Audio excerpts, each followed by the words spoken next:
Welcome back. We're still talking, knowing and nipping cancer. If you have any question, you want to join us in this discussion, you have a comment, you can call us on 0805 468 3514, 0805 468 3514, or send us a tweet at CTV_YomiO. So, Doctor, before we went on that break, you were talking about the pre-cancer stage. Yeah. It doesn't just go to full-blown cancer. So let's talk about the screening. Yeah. So you have HPV infection first, then some may develop the pre-cancer.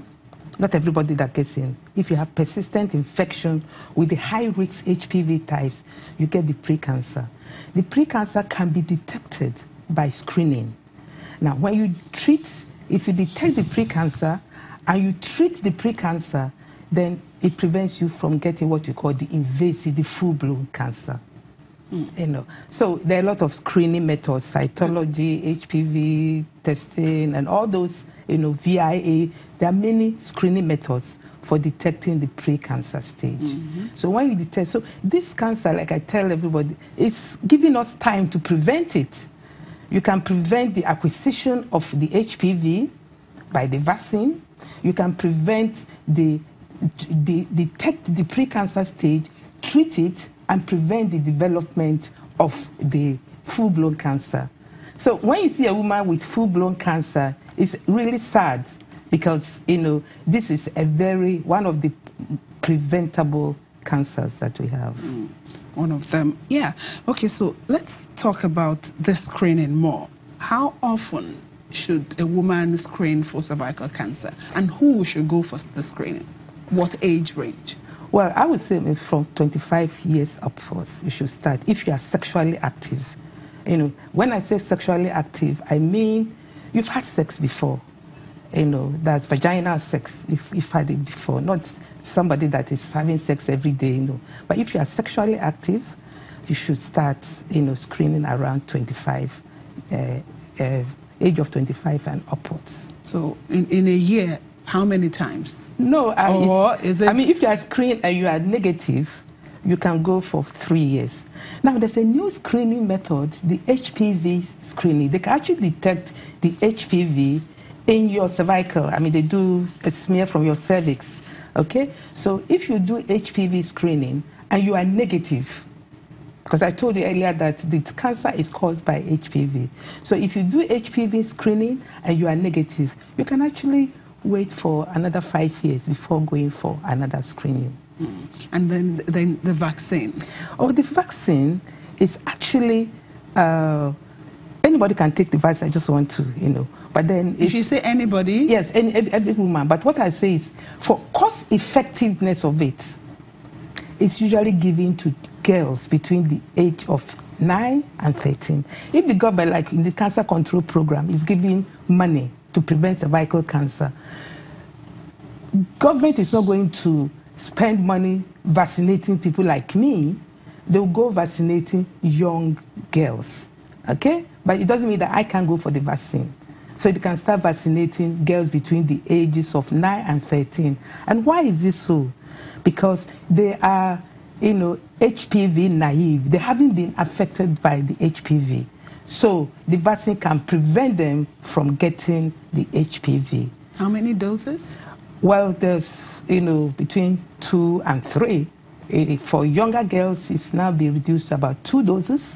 But for older ones, you know, go to 3 doses. Yeah, we're talking about screening, which is very, very important because in cancer, most cancer cases, when they're picked early, then they can be nipped and controlled. But we know that there are challenges even with the treatment. Now the government is talking about the National Cancer Control Plan. You are the Southwest Coordinator, Zonal Coordinator. Let's talk about this plan. Yeah, so the plan, the vision of that plan is to, you know, reduce the incidence and the of cancer and mortality of cancer. That's just, you know, the incidence and mortality from cancer. So that's the vision of the national. And then under it we have about 7 goals. One of them is prevention.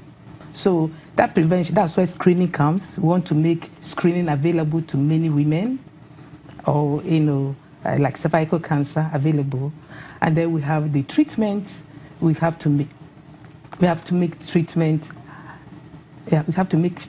available to most. Then the third goal is about palliative. The third goal is about palliative care. And the third goal is about palliative care. That is, those that have cancer, not just cancer patients, but their relations. How do we help them? The pain that they go through, both physical and psychological pain, how do we help them? Then the fourth one is awareness. Because there's awareness of cancer is very low, especially knowledge at all levels. So improve the awareness of the disease. And then the fifth goal is data management. I told about, we have to collect data. So the control, the cancer control plan is also looking into, getting data, having national, population-based cancer registries to get the data so that we. Then the sixth one is about supply chain. How do we get, drugs, equipment, to get to cancer patients, so make drugs like, we use radiotherapy machines. How are we going to get radiotherapy machines, more radiotherapy machines for this country? So that's, and, I just want to add here that, the government, in the next 12 months, we may have between 10 and 18 radiotherapy machines. Because as we speak, maybe like 2. Yes, but just now, in the country. But then it's coming. There's hope, because 10 to 18, it's still not enough, but at least it's from what we have, it's going to, new ones are coming. And then the other one is how do we get the government into it? So we're going to push the bill for the establishment of National Cancer, Cancer Research and Treatment Center, and then another bill on the establishment of a National Agency for Cancer Control. Okay, because if you look at some other countries, like in the US, if you have, like, out of 37 women, only one of them may die, from cancer. Of course, one it's not good to lose any life, but in Nigeria, that's not the case. So we'll be looking forward to the implementation of this plan, and we wish you all the best. We've been having a chat this morning on cancer prevention and control.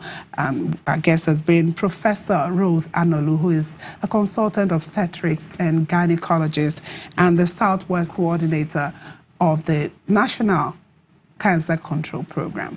That's the program today. Thank you so much for being a part of it. I'm Yomi Otaibe.